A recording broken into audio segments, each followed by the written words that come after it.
Se nos ponen los pelos de punta, la verdad es que es emocionante escuchar esos aplausos.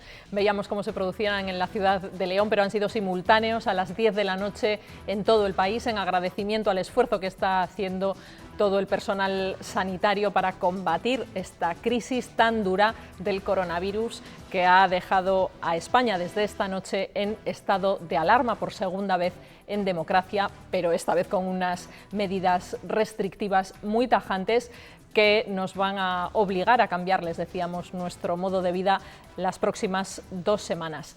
Estamos pasando esta noche con ustedes, aquí en directo en Castilla y León Televisión, tratando de resolver sus dudas, tratando de asumir y afrontar esta situación de la mejor manera posible.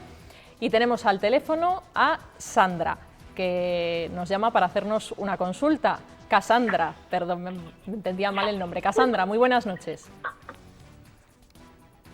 Hola. Bueno, pues hemos perdido esa conexión con Cassandra, por lo que decía Ignacio, los teléfonos ya no son... Es una herramienta muy antigua, muy antigua. Bueno, está con nosotros el doctor Ignacio Rosell, que se emocionaba antes por esta explosión de aplausos, porque realmente es emocionante y vamos a tratar de quedarnos con esto. Tenemos otra llamada, Armando, de Valladolid. Buenas noches, Armando. Sí, buenas noches. ¿Qué tal? Cuéntenos. Bueno, pues es que yo quería preguntarles, en fin, estamos al tanto de las medidas que han tomado las autoridades, tanto políticas como sanitarias, etcétera, pero yo lo que quería preguntar es si saben ustedes si va a existir alguna forma de controlar los que yo definiría egoístas, desaprensivos, sin escrúpulos, colapsen los supermercados de esa forma desaforada, tratando de acumular, almacenar, como si estuviéramos en vísperas del fin del mundo, con una falta total de solidaridad hacia los demás. Colapsan los supermercados, los vacían en un tiempo récord, se llevan en una mañana lo que normalmente tardan en consumirse 5 días, y si eso hay alguna posibilidad de evitarlo o hay previsto alguna forma de controlarlo. Muchas gracias. Nada, gracias Armando. Yo creo que le podemos responder apelando a lo que ha declarado el presidente del Gobierno. Entre las medidas extraordinarias del estado de alarma sí se contempla que se pueda llegar al extremo de que el Estado intervenga a determinados productos para garantizar el suministro. Lo que pasa es que con las restricciones que se ponen en marcha a partir de mañana, pues cabe esperar que eso ya no se produzca de esa manera. No sé qué Seguro opináis. que no. Y además el efecto llamada que decimos que se ha producido y a la que yo en parte achaco lo que ha ocurrido hoy, es cierto, la incertidumbre de la gente ya no va a ocurrir más, porque ya se han normalizado las reglas que lo van a regir y ya a partir de mañana, que yo creo que habrá algunos supermercados abiertos, pues tiene que haber otro talante, otra actitud. Es simplemente la desinformación. Y digo, el mal ejemplo que se le ha dado a la gente también con esa laxitud en la que hemos vivido durante esta semana, en la que parece que aquí no pasaba nada. Armando, si nos sigue escuchando, le leo textualmente la 11ª medida del estado de alarma. El Gobierno de España garantiza el suministro alimentario en todos los supermercados y tiendas de alimentación, así como el suministro de energía eléctrica, gas natural y derivados del petróleo. Lo de tomar medidas o no hacia esas personas pues dependerá del desarrollo de todo lo que suceda estos días. Tenemos al teléfono a Sonia. Muy buenas noches. Hola, buenas noches. ¿Qué tal? Cuéntenos. Bueno, pues mi pregunta es sencilla, aunque un poco a lo mejor ridícula. Yo tengo 2 perros y me gustaría saber si se les puede seguir bajando a la calle. Esa es mi pregunta, es una duda. Evidentemente puede hacerlo porque es una cuestión básica. Si lo importante es que no salga usted acompañada y se relacione con otras personas y que mantenga la distancia, pero los perros tienen que hacer sus necesidades y salir a la calle. Por cierto, otra cosa, los animales no transmiten, me refiero a los animales domésticos habituales, no transmiten la enfermedad, que es otro de los bulos, y aprovecho para decirlo aquí, pero parece evidente que una cosa es, de hecho la normativa creo que dice en estas circunstancias excepcionales evitar cualquier salida que no sea imprescindible. Parece que dar atención a los animales domésticos en estas circunstancias es una condición necesaria. De hecho, el presidente ha hecho expresa mención a la apertura de los establecimientos dedicados a la venta de productos para animales en esta misma línea. Lo que no parece que se entiende mucho es cómo va a ser posible que un peluquero le corte el pelo a un ciudadano guardando 1 metro de distancia, excepto que exista algún tipo de brazo robótico que desconocemos. Esa es una de las polémicas que hay ahora liadas respecto de por qué las tintorerías y las peluquerías tienen patente para abrir. ¿Tendrá algún truco? ¿Estará algún pacto? Pero por ahora no, ni Ignacio ni yo sabemos atinar por qué razón puede ser esto. Enseguida recopilaremos qué establecimientos van a abrir a partir de mañana y qué establecimientos van a cerrar, porque hay, bueno, pues hay algunas excepciones, como comenta Ignacio. Bueno, vamos a dejaros ya, son las 11 de la noche.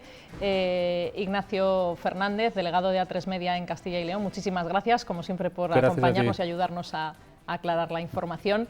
Ignacio Rosell, epidemiólogo, miembro del equipo de expertos de lucha contra el coronavirus en Castilla y León, muchísimas gracias también por acompañarnos y muchísimo ánimo en el trabajo, que está siendo muy, muy duro estos días. Muchas gracias, Lucía, y gracias a los medios de comunicación por ayudarnos también a combatir esos bulos de los que hablábamos y a defender el rigor, que es una cosa muy importante que llegue a todas las personas. Muchas gracias. Gracias a los dos. Uno de los servicios que, por supuesto, permanecen abiertos son las farmacias que también están estos días viviendo unas situaciones un poco anómalas. Nos vamos a ir en directo a una farmacia de guardia. Hoy sábado por la noche hay farmacias de guardia abiertas, pero también con restricciones. Allí está nuestra compañera Natalia Fernández. Buenas noches, Natalia, cuéntanos. Hola, buenas noches. Estamos aquí en una farmacia de guardia, como bien has dicho. Estamos con Isabel García Blanco, una farmacéutica. Preguntarle qué tipo de medidas de seguridad están tomando estos últimos días y si a partir del lunes van a tomar más medidas. Vamos a ver, estamos intentando que la gente no se aglomere en la farmacia, que se mantengan las distancias de seguridad.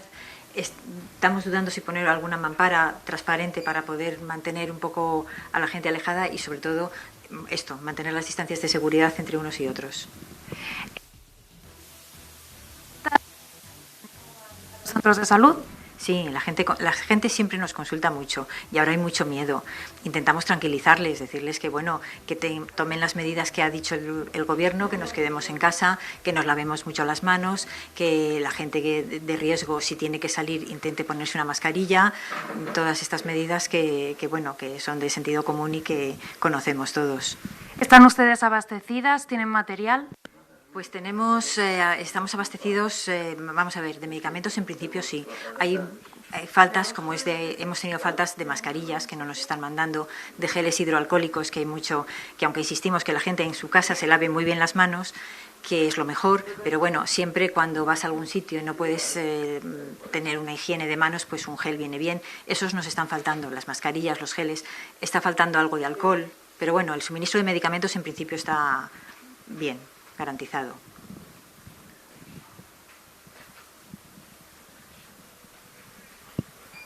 Muchas gracias, Natalia, gracias a esa farmacéutica que nos atendía en su establecimiento, en su farmacia de guardia a estas horas de la noche. Ven por aquí algún movimiento porque estamos en directo informándoles de esta crisis del coronavirus, del estado de alarma que se ha decretado esta misma noche en España. Nos vamos a recopilar un poco qué ha pasado con toda esta situación epidémica desde que descubrimos un virus que surgió en diciembre. Era una enfermedad extraña, nos llegaban noticias desde China de que la gente enfermaba y no se sabía por qué. Desde entonces hemos aprendido muchísimo sobre el coronavirus y hemos asistido a una escalada que nos ha ido sorprendiendo cada día más hasta llegar al momento en el que nos encontramos, con el país paralizado para hacer frente a este virus, el COVID-19. Primera semana del año 2020 en Wuhan, una localidad del centro de China. Varias personas presentaban una extraña neumonía. Comenzó a llevar el nombre de coronavirus. No era muy letal, pero se contagiaba con excesiva facilidad. A finales del mes de enero, China contaba con 10.000 infectados y se construyeron hospitales en tiempo récord. Pero su evolución ya había dado el salto a otros continentes. El 24 de enero llegó a Europa con su primer caso en Francia. Mientras se extendía a otros países de manera paulatina, la Organización Mundial de la Salud ya avisaba de su peligro. Una semana después se confirmó el primer caso de coronavirus en España. En La Gomera, un paciente de origen alemán fue ingresado con síntomas leves. Fue dado de alta 15 días después, el tiempo que se estipuló para la cuarentena. Por entonces, la OMS ya había dado nombre al virus, el COVID-19. Aún no había llegado a la península, aunque comenzaron los primeros amagos en una calle que llevaba el nombre del país más afectado de Europa. El norte de Italia contaba sus casos por miles, y mientras allí se tomaron las primeras decisiones, España registró su primer caso de la península en Barcelona. Ella está bien, está leve, una sintomatología que no preocupa. 2 días después se produjo el primer contagio entre 2 personas de España, en Madrid, y el primero de Castilla y León. En Valladolid, un iraní daba positivo en un parque tecnológico. Que el chico se encuentra bien, tiene una patología respiratoria viral bastante leve y se encuentra estable. A él le siguieron los primeros casos en Segovia y en León, hasta que el virus llegó a una de las actuales zonas rojas, Miranda de Ebro. España comenzaba marzo con más de 120 casos, pero sin extremar medidas. Nos mantenemos en fase de contención. Así se celebró el 8M y un día después, este lunes, el número de casos se disparó. Se llegó a un punto de no retorno. Prohibir los vuelos directos desde cualquier aeropuerto situado en la República de Italia. Y a la vez que se declaraba la pandemia global, se decretó el cierre de colegios y universidades en prácticamente toda España, también en Castilla y León, que ayer superó los 100 casos. Vamos a solicitar al Gobierno de la Nación la declaración del estado de alarma en el territorio de Castilla y León. Y el Gobierno fue un paso más allá. Para decretar el estado de alarma en todo nuestro país, en toda España, durante los próximos 15 días. Hoy Castilla y León, España, Europa y el mundo amanecen con una pandemia con la que buscan convivir, pero sobre todo a la que desean combatir. Juan Díez es uno de nuestros periodistas encargados de seguir el coronavirus a lo largo del tiempo. Eso es lo que ha ido sucediendo en los últimos meses y ha desembocado en el estado de alarma. La verdad es que la palabra alarma es cualquier cosa menos tranquilizadora, pero nosotros tratamos de enviarles hoy un mensaje tranquilizador y para eso vamos a entrevistar ahora a un psiquiatra, Miguel Boronat. Es un experto, un psiquiatra que ya no está en ejercicio, pero colabora, sigue ejerciendo a través de la colaboración con algunas entidades. Señor Boronat, muy buenas noches. Buenas noches. ¿Cómo nos tenemos que manejar con la palabra alarma a partir de ahora? Como podamos, la verdad es que yo creo que no es la mejor palabra, pero bueno, es la que está en el código y tenemos que aceptarla tranquilamente. Yo, entiendo que es un tema que tenemos que tener, que nos preocupa, lógicamente, pero que no debemos alarmarnos, porque al final yo creo que, bueno, pues vamos a salir de ello tranquilamente, sobre todo si somos capaces de serenarnos un poquito. Entiendo en que algunas de las claves que nos trasladan también desde el Colegio de Psicólogos, por ejemplo, es que nos familiaricemos, nos habituemos a las emociones que tenemos, que tratemos de manejarlas, pero que entendamos que no son nada extraño, es normal. Si nuestros espectadores, por ejemplo, ahora que están en casa, pues sienten algo de angustia, algo de estrés, incluso miedo, ¿qué debe hacer? ¿Qué debe hacer la gente que a partir de mañana está confinada en casa y cambia su rutina completamente? Claro, efectivamente, los sentimientos, uno de los problemas yo creo que esta sociedad va montando con nosotros es que no nos ha enseñado a vivir con los sentimientos. Entonces tener miedo no es malo, tener mucha felicidad o mucha alegría no es lo bueno solo. Hay que decir, lo bueno o lo malo está en no dejarnos llevar por los sentimientos.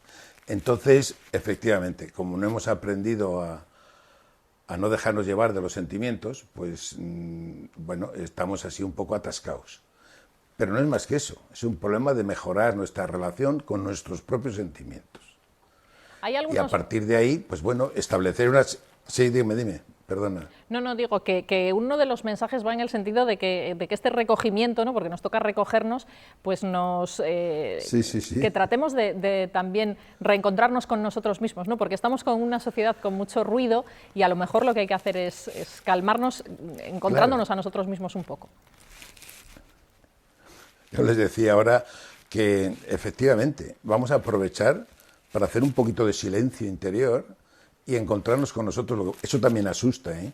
Y entonces, claro, también muchas veces el miedo pues viene de ahí, el miedo que nos da vivir. En el fondo, bueno, pues no sabemos vivir con el miedo y entonces tenemos que aprender. Para eso pues hay que establecer normas y que nos encierren en casa, que no es lo mismo que aceptar y aprovechar nosotros el silencio de la soledad, pues no nos gusta en general. Y entonces pues pasa el espectáculo que hemos visto, que se ha dicho que no se salga y estar en la calle abarrotada hace 24 horas, o los parques ha sido tremendo. Es decir, hemos aumentado la difusión del virus de una forma absolutamente loca, ¿no? ¿Pero por qué? Pues no con mala intención, pero bueno, ¿qué voy a estar yo en casa? Vamos a tomar unas cañas, vamos a decir, no nos lo hemos tomado en serio. Y entonces yo creo que hay que tomárselo en serio, aceptando, pues es verdad, que nos preocupa, que tenemos miedo, y entonces podremos abordarlo. Señor Boronat, muchísimas gracias, El miedo, doctor. Muchísimas gracias por ayudarnos a aclarar esta... Una cosa sí me gustaría, si no le importa, y es que esto de la soledad, me parece que es muy importante, porque al final, una cosa que sí que nos va a sacar del miedo es pensar en los demás, la solidaridad. Yo colaboro con una organización que se dedica a emigrantes y entonces, bueno, pues ahí está. Habrá que cerrar cuando tengamos trabajos en grupo, como lo hemos hecho, pero vamos a seguir intentando ayudar al que más lo necesita que nosotros, en vez de pensar solo en nosotros. Desde luego, El muchísimas. vecino de arriba, que es más mayor.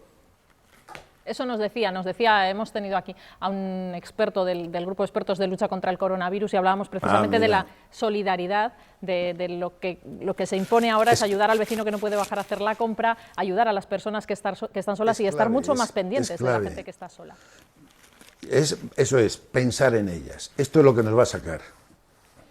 Bueno, pues ahí queda ese mensaje, un mensaje positivo, un mensaje tierno también. Nos tenemos que reconciliar, recoger un poco con nosotros mismos y entender que el miedo y que cualquier emoción un poco negativa que sintamos estos días pues también es normal. Muchísimas gracias por acompañarnos, señor Boronat. Gracias a vosotros. Y seguimos en este programa en directo con nuevos invitados, con más expertos que nos van a ayudar a dibujar este mapa que se nos presenta a partir de ahora. Nos acompaña Silvia Sáez, que es la presidenta del Colegio de Enfermería de Valladolid. Muy buenas noches. Buenas noches. Veíamos antes esa evolución del coronavirus. ¿Cómo se ha vivido desde la enfermería? Desde un eje fundamental, ¿no?, en el trabajo también de lucha contra el virus. Bueno, yo creo que esta profesión ha sido pues, una de las más responsables desde el principio. Y lo digo no por nada, sino porque nosotros pues acogimos las medidas, las recomendaciones que desde el principio, desde la OMS y desde el Consejo Internacional de Enfermeras, nos hicieron a las organizaciones institucionales enfermeras en España. ¿Esto qué quiere decir? Que anulamos, por ejemplo, las jornadas que nosotros teníamos profesionales pues hace 10 días, que teníamos 300 personas asistiendo a esas jornadas y demás. No solo hicimos eso, sino que efectivamente, rápidamente pusimos esas medidas y esas recomendaciones de la OMS y de todos los organismos que nos las estaban mandando ya desde Europa y desde otros países. Y sin embargo, posteriormente asistimos a que 10 días después pues las manifestaciones del 8 de marzo se llevaron a cabo y bueno, pues vimos que efectivamente que los profesionales de enfermería nos habíamos visto que teníamos que responsabilizarnos de esto cuanto antes. Creo que todos los profesionales sanitarios y los políticos pues hicieron bien poco para que esto no ocurriera. Por lo tanto, bueno, pues efectivamente, pues ahora estamos al pie del cañón intentando transmitir que toda la calma posible, pero ya fuimos antes, quisimos antes trasladar que había que poner medidas serias y tomárnoslo en serio desde el principio. Bueno, es uno de los colectivos, el de la enfermería, con mayor responsabilidad en la lucha contra esta crisis. Ahora entran en juego otros factores. Ahora, con el estado de alarma, cierre de negocios, hay una inquietud tremenda en el ámbito laboral. Nos acompaña Agustín Hernández, que es técnico de Comisiones Obreras. Buenas noches. Hola, buenas noches. Que nos acompaña también habitualmente en el programa Empléate. No sé si, aun estando en fin de semana, están recibiendo ya consultas respecto a en qué situación entramos. Primero, se cerraba el colegio, qué pueden hacer los padres y madres si necesitan pedir permisos y demás. Entiendo que esa fue la primera fase, ahora esto ya se ha complicado Claro, más. ha habido varias fases. La semana pasada, sobre todo, nos han llegado muchas consultas en materia de seguridad social, porque el propio Ministerio de Seguridad Social emitió varios criterios sobre si la enfermedad viene en aislamiento preventivo o la enfermedad contraída como consecuencia del coronavirus era enfermedad común, era enfermedad profesional derivada de accidente de trabajo. Bueno, hubo un par de criterios y finalmente ya hubo un Real Decreto que define que viene derivada de accidente de trabajo, es decir, va a tener consideración de enfermedad profesional. Es todo tan extraordinario que realmente no está regulado legalmente, porque va a ser una enfermedad profesional o accidente de trabajo, pero los partes de baja los van a emitir los médicos de cabecera, los médicos del Servicio Público de Salud, cuando esto no ocurre normalmente, porque quienes tienen las competencias para emitir los partes de baja por accidente de trabajo o enfermedad profesional son las mutuas, ¿no? Las consultas que nos han llegado la semana pasada sobre todo han sido en este sentido, ¿no? ¿Qué va a pasar a partir del lunes con el tema de los cierres de centros? Como en Castilla y León el tema de los centros educativos fue el mismo viernes, tampoco hemos tenido muchas consultas sobre cómo se puede hacer. Hay varias patas. En la función pública, la Junta de Castilla y León, a los trabajadores y trabajadoras de la Junta de Castilla y León, sí que dictó ya un decreto en virtud del cual aquellas personas que tengan un deber inexcusable no puedan cuidar a sus hijos de otra manera, pues tienen ese deber inexcusable, que es un permiso retribuido. Es decir, van a poder irse a casa con un permiso retribuido. En aquellos casos que pueda haber teletrabajo, podrá haber teletrabajo. ¿Qué ocurre en las empresas privadas que tengan trabajadores y trabajadoras? Pues tendremos que ver con la manera de articular si pueden tener un permiso retribuido por deber inexcusable también, o la posibilidad de poder hacer teletrabajo. En Euskadi, por ejemplo, se estaba haciendo en muchos casos teletrabajo. Teletrabajo no se puede hacer en todos los sectores, en todos los trabajos, con lo cual no va a ser fácil articular la medida. En el Real Decreto del estado de alarma viene precisamente que las empresas tendrán la obligación de facilitar la capacidad para el teletrabajo, pero habrá casos en los que sí y en los que no. Tenemos que tener en cuenta también adoptar las medidas de higiene y de salud necesarias para que haya menos contagios también en los puestos de trabajo, ¿no? Porque muchas actividades no pueden parar, no van a parar, entonces tenemos que extremar las precauciones todos los trabajadores y las trabajadoras. Desde las organizaciones sindicales estamos haciendo también ese esfuerzo por informar a los trabajadores y a las trabajadoras en este sentido. Con respecto a los negocios que... Perdona. No, digo porque justo tenemos en Ávila, nuestra compañera Ana Agustín está en un negocio de hostelería. El sector de la hostelería es pues el primero sobre el que ha caído como un jarro de agua fría toda esta situación. Ana, cuéntanos. Efectivamente, sí, buenas noches otra vez. Desde luego, este confinamiento de la ciudadanía, donde más se nota es en el ocio. Estamos ahora mismo en un restaurante que está cerrado y estamos con el presidente de la Federación de Hosteleros de Ávila, Víctor Gómez. ¿Qué tal? Buenas noches. Hola, buenas noches, ¿cómo estáis? Cuéntame, Víctor, ¿cómo estáis viviendo esta situación? Bueno, en primer lugar queríamos sumarnos al agradecimiento a la sanidad nacional y sobre todo la aulense en nuestro caso, ¿no? Porque es admirable lo que están haciendo y sobre todo también cómo lo están llevando, ¿no? Por la parte que nos toca, agradecer también a la hostelería de Ávila el comportamiento, ¿no? Creo que han hecho un ejercicio de responsabilidad grandísimo. Los bares de noche cerraron ya hace un par de días y desde ayer por la noche yo creo que el 100%, el 99% de la hostelería de Ávila está cerrada, anticipándose incluso el Gobierno. Sin embargo, bueno, esta decisión os va a acarrear grandes perjuicios económicos, en fin, ¿qué esperáis también vosotros, aparte de ofreceros a la ciudadanía, qué esperáis? Sí, bueno, la verdad que nosotros en primer lugar ya hemos contactado con el Ayuntamiento, nos exigimos una reunión en su día y bueno, pues el viernes estuvimos reunidos y lo primero que hicimos es, como es lógico, pues ofrecer todo lo que esté en nuestra mano para colaborar para que esto, bueno, pues sea lo menos perjudicial posible para todos, ¿no? Hemos incluso dado la disponibilidad de hoteles, lo que necesiten, pero sí que es verdad que necesitamos exigir, necesitamos una serie de cosas porque esta situación es insostenible desde el principio y a medio plazo más, a largo plazo pues ya ni lo tenemos calculado, ¿no? Se trata de algo nunca vivido y bueno, pues creo que desde el lunes vamos a empezar a ver ERTEs, vamos a empezar a ver despidos y creo que en una ciudad como Ávila eso puede hacer muchísimo daño. Bueno, sabemos que va a hacer muchísimo daño. O sea, que pedís medidas concretas, ¿no? Sí, en nuestro caso necesitamos medidas concretas. Llevamos viendo muchas apariciones, tanto del presidente del Gobierno, el alcalde, bueno, pues muchos políticos que dicen lo que creo que todos sabemos, ¿no? Creo que todos sabemos que esto es gravísimo, que tenemos que ser responsables todos, que tenemos una sanidad admirable, pero necesitamos medidas concretas. No sé, nosotros necesitamos ayuda y ayuda económica, es decir, no sé, a nivel local el IBI, este IBI que nos han impuesto y que ha subido tanto, necesitamos que este año nos lo perdonen, de verdad, nos lo quiten, que nos quiten el impuesto de basuras, que nos quiten otra serie de impuestos, porque es que de verdad esta vez lo necesitamos, esta vez no es llorar, esta vez lo necesitamos. Y claro, dirán, ¿de dónde vamos a sacar ese dinero? Bueno, pues han pedido un crédito que me parece que de más de 4 millones de euros, bueno, pues que metan un crédito más grande, ¿no? Ahora es el momento de pedir y de no ahorrar y de no solucionar otra serie de cosas. Hay 1,5 millones destinado al asfalto y a las aceras, bueno, pues eso tendrá que esperar y creo que todos los abuelos lo entenderemos, ¿no? Y bueno, pues es que tenemos también sugerencias a nivel nacional. La verdad que estamos un poco disgustados porque no vemos la reacción ni local ni del Gobierno, ¿no? Todos estamos muy concienciados, pero necesitamos que desde ya se faciliten los ERTEs, pero los ERTEs perdona. Tenemos que despedir. Es que son muchas cosas las que se necesitan, pero bueno, esta es la situación que se está viviendo aquí. Gracias, muchas gracias, Ana. La verdad es que recogemos esas reivindicaciones, son absolutamente comprensibles. Hay muchísima inquietud en el sector. Lo que nosotros sabemos es lo que ha dicho, lo que ha comunicado oficialmente el presidente del Gobierno. Ha dicho que habrá ayudas específicas para los autónomos, los empresarios, las familias y los colectivos más vulnerables, y también apoyo a la flexibilización de los mecanismos de ajuste temporal de actividad para evitar despidos, los denominados ERTEs. Cómo se concreten, cómo se traslade esa liquidez, esas ayudas económicas para que se puedan soportar las siguientes semanas está por concretar. Les iremos informando naturalmente de cualquier novedad que se produzca en este sentido, y en los próximos días entiendo que tendremos también más información.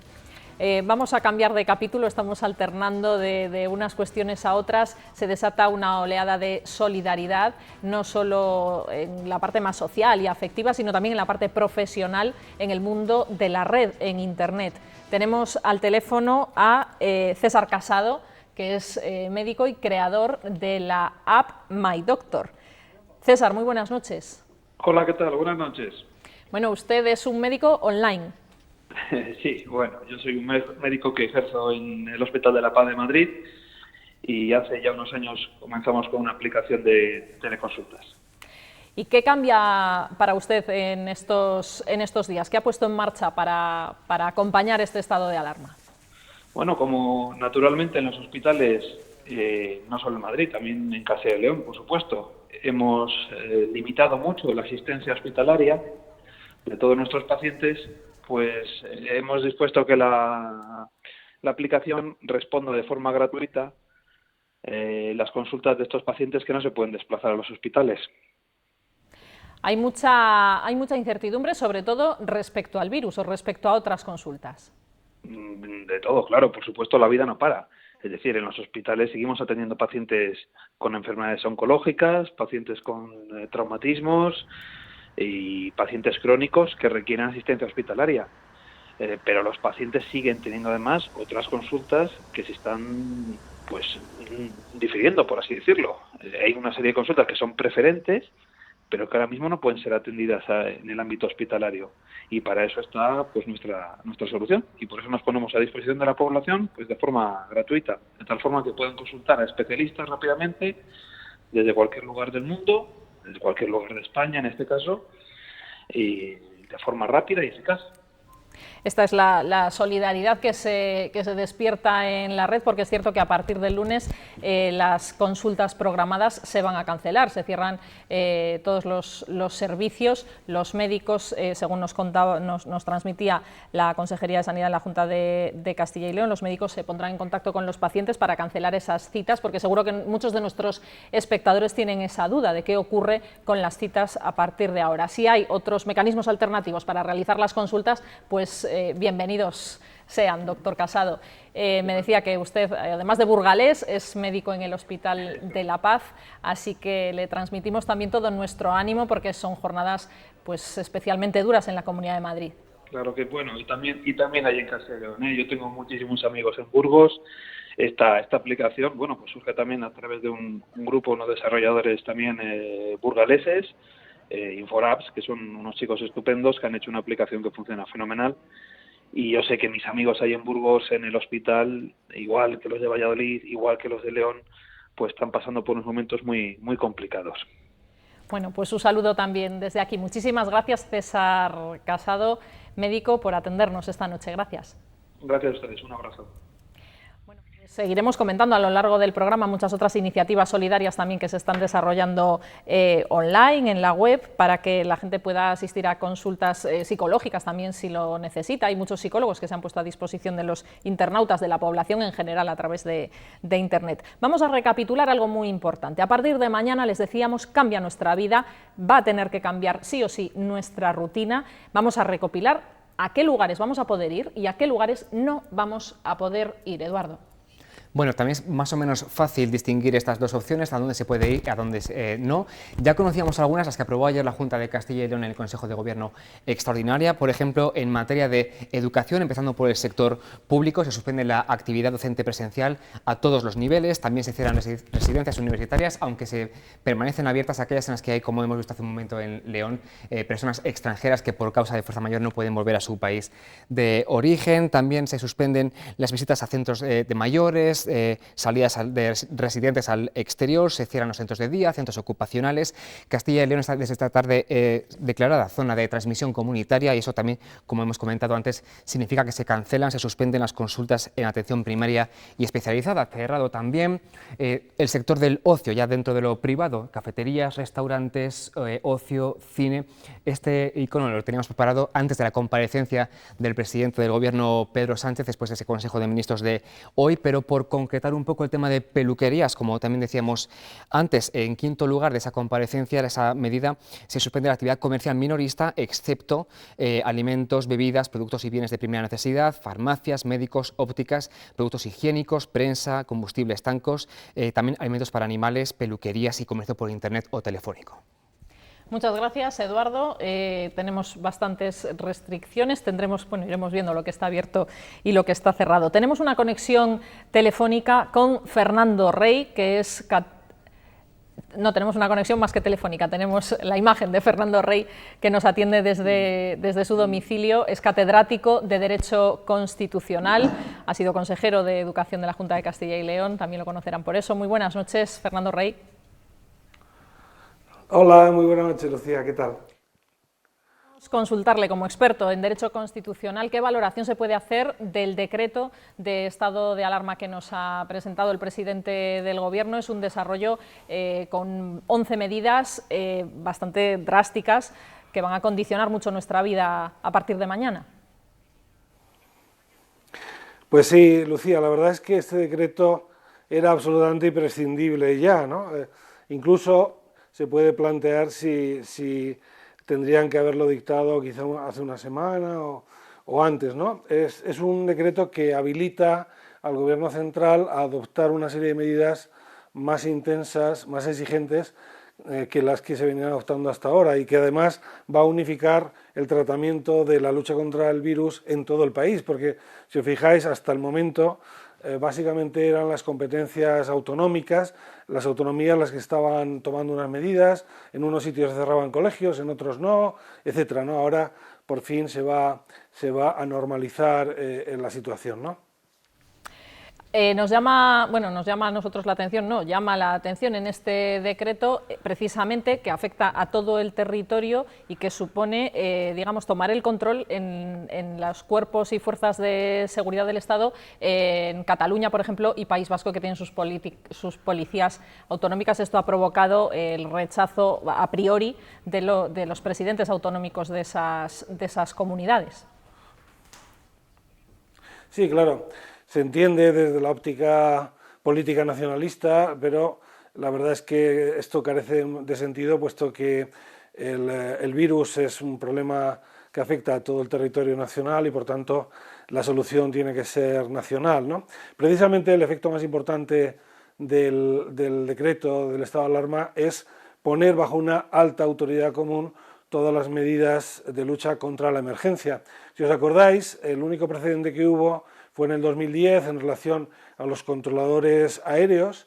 En ese momento se dictó el decreto únicamente para sustituir el mando de los controladores y ponerlo, en ese caso fue, ¿os acordáis?, bajo el mando del jefe del Estado Mayor del Ejército del Aire. Se militarizó a los controladores de tal manera que si ya no iban, porque si os acordáis, en fin, alegaban enfermedades, no sé si coronavirus, en el momento para no ir al trabajo, se les aplicaba el Código Penal Militar y sanciones muy duras y tal, ¿no? O sea que poner una alta autoridad común es una medida absolutamente imprescindible en este momento, en este estadio de desarrollo de la crisis. Por otro lado, este decreto era necesario porque se limita el ejercicio de derechos fundamentales como el de la libre circulación de personas, del artículo 19, y como el de propiedad privada, puesto que se permite las requisas de bienes siempre de modo proporcionado y temporal, claro. Muy bien, muchísimas gracias, profesor, por sus aclaraciones y por atendernos a estas horas de la noche, que seguimos aquí en directo tratando de explicar la crisis del coronavirus. No, bueno, muchas gracias y enhorabuena, porque también los profesionales de la información os estáis arriesgando de una manera superior a la exigible, a la media, por el bien común, por el interés general. Muchísimas gracias a vosotros. Gracias, buenas noches. Bueno, no sé ya por dónde seguir, porque tenemos muchísimas medidas activadas. Estamos insistiendo en las medidas de autoprotección, que son muy importantes. Tenemos que recordar que la distancia de seguridad, las precauciones que hay que tomar. A partir de mañana, en cualquier caso, es previsible que ya no nos encontremos esas aglomeraciones a las que hacía referencia, las manifestaciones y demás. Bueno, entendemos que sí, que todos los ciudadanos están siendo bastante responsables, pero bueno, nosotros todavía aún así apelamos a la responsabilidad respecto al uso del sistema sanitario. Bueno, se está pidiendo que no se acuda a los hospitales, que no se acuda a los centros de salud y que se utilicen los teléfonos, o bueno, ahora hemos visto una aplicación, pues está fenomenal, pero lo que está claro es que tenemos que evitar ese acudir porque sí al hospital fundamentalmente. La presión asistencial que allí hay pues es evidente, pero no solamente por el tema del coronavirus. A nosotros, bueno, pues las enfermeras, creo que todo el mundo sabe que estamos 24 horas al día, 365 días allí al pie del cañón, y nosotros estamos viendo pues fundamentalmente problemas de todo tipo, enfermedades de todo tipo que siguen allí, personas crónicas, y tampoco, es decir, tenemos que mantener eso y también tenemos que mantener esa buena atención que prestamos fundamentalmente y de continuo, ¿no? Si lo estamos saturando porque tenemos unos miedos que ya se nos están resolviendo por otras vías, pues va a ser peor para todos. Por lo tanto, yo creo que hay que apelar fundamentalmente a la conciencia social, a la conciencia de todos del buen uso del sistema sanitario. Se han habilitado también a partir de hoy unas instrucciones nuevas para atención primaria, que ya habéis hecho mención de ellas, que no va a haber consultas programadas y demás, pero también se ha habilitado un número también a mayores para que no saturemos el número que teníamos previsto en Castilla y León, que ha habido días que se han recibido hasta 800 llamadas. Por lo tanto, también esos números usarlos en los centros de salud, en la atención primaria. Y en el caso de emergencias sanitarias, pues nos pasa lo mismo, a veces lo saturamos con llamadas porque tenemos bueno, pues dudas de todo tipo, y por lo tanto, bueno, pues tenemos que, se están exigiendo medidas serias, pero nosotros pedimos a los ciudadanos esa corresponsabilidad con todos, fundamentalmente el principio de solidaridad, y pensar un poco en todos y aplicar esas medidas que yo creo que todos sabemos ya y que se nos están diciendo día a día por todas las vías. Estamos insistiendo también en las cuestiones positivas que nos deja el coronavirus, y desde luego hay comportamientos que las enfermeras agradecerán ya de por vida si nos acostumbramos a determinados autocuidados. Efectivamente. También que están ahora... Efectivamente, porque nosotros lo que nos preocupa más pues es el cuidado hacia las personas. El virus nos preocupa, el bicho, por así decirlo, nos preocupa, pero lo que más nos importa es cuidar a las personas y a los pacientes y a las familias. Entonces esperemos que esto no se nos olvide, y para el año que viene, cuando tengamos el momento de gripe, además de pico de gripe que pasamos todos los años, pues todas estas medidas higiénicas y de protección respiratoria las sigamos poniendo en marcha. Bueno, vamos a hacer una pequeña pausa, nos vamos a ir un momentito a publicidad con unas imágenes, creo, de la policía local en las calles de Burgos, que ya está avisando de que hay que irse a casa. Pide a todos los ciudadanos que permanezcan en sus domicilios y que limiten al máximo las salidas de sus viviendas. Rogamos prudencia y tranquilidad, apelando a su responsabilidad. Frenar el coronavirus es trabajo. Pide a todos los ciudadanos que permanezcan en sus domicilios y que limiten al máximo las salidas de sus bienes.